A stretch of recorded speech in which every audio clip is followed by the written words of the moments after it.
కదా $1 అడిగావు నువ్వు. నేను అమ్మని తిడితే నీకేం చెప్దు? నేను తిట్టట్లేదు కదా.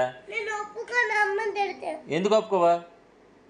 నేను తిట్టానంటే అమ్మ తిడితే నేను స్కూల్కి వెళ్తాను. మనం రోజు స్కూల్కి వెళ్తలేదు కదా ఎలాగున్నావు? ఎందుకు పనికి రాకుండా అయిపోతావు లాస్ట్కి నువ్వు చదవదు. అమ్మని తిడతావండి. నువ్వు అమ్మని తిడతావండి. నేను అమ్మని తిడితే నీకేమే? నేను ఒప్పుకోను. ఎందుకు ఒప్పుకోవా? అప్పుడు స్కూల్కి వెళ్ళను. పోనీ అమ్మని తిట్టను, నువ్వు స్కూల్కి వెళ్తావా? రోజు తిడతావు. అవునులే, మరి నువ్వు వెళ్ళకపోతే రోజు తిట్టనేటి అమ్మని? తిడతావు. మరి నువ్వు వెళ్ళిపోతే తిడతానేటి? తిట్టను కదా. నువ్వు రోజు స్కూల్కి వెళ్ళిపోతే నేను అమ్మని తిట్టను కదా అప్పుడు. మరి నువ్వు వెళ్ళట్లేదు కదా, నువ్వు వెళ్తున్నావు రోజు స్కూల్కి.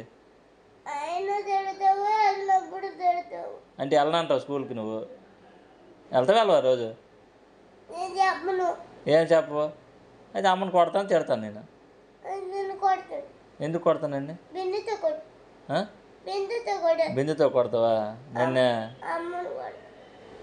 మరి అమ్మ మాట వింట పెట్టి నువ్వు వింటావా? నా మాట వినవా? అమ్మను కొడతాను, నీ మాట విన్ను. మరి అమ్మని కొట్టకుండా ఉండాలంటే నువ్వు రోజు స్కూల్కి వెళ్ళాలి. వెళ్తావా? నువ్వు అమ్మని తిట్టకూడదు. తిట్టకూడదా? మరి ఏం చేయలేదు అమ్మని? నువ్వు రోజు స్కూల్కి వెళ్ళిపోతావా? అమ్మని తిట్టకూడదు. అవునులే, రోజు స్కూల్కి వెళ్ళిపోతావా నువ్వు? నువ్వు అమ్మని తిడతావు. నేనేం తిడతాను? ఎప్పుడు నేను అమ్మని తిట్టానట్టు నేను? ఎప్పుడు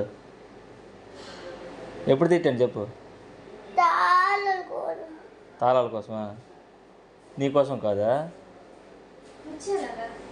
చెప్పండి.